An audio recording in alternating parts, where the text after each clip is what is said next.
সিম ধরেছে দেখো মায়ের ছাদ বাগানে, খানিক কটা তুলে নি। এক গাদা ধরেছে তো প্রচুর, তুলে নাই মা, ছাদে ধরেছে। এই তো এখানে গুড়াটা আছে, এই যে এই গুড়াটা, তাও এইটুকু জায়গায় এত সিম ধরেছে।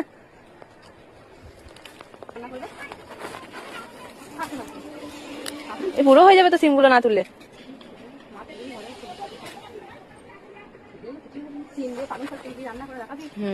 নিজেদের ঘরের কাছে সিম রান্না করবো। এটা পালং শাকও তুলবো, পালং শাক গাদা হয়েছে, ধনে পাতা, পালং শাক, বেগুন গুলো তো হচ্ছে। তো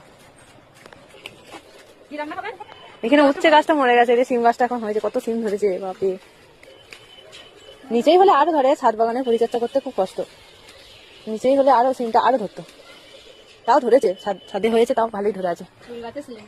ফুল গাছের সিম দেখো কতগুলো সিম পেয়েছি, গাদা। এই সিমগুলো দিয়ে রান্না করা হবে। কি রান্না করা যায় বলো তো? সিম আর বেগুন।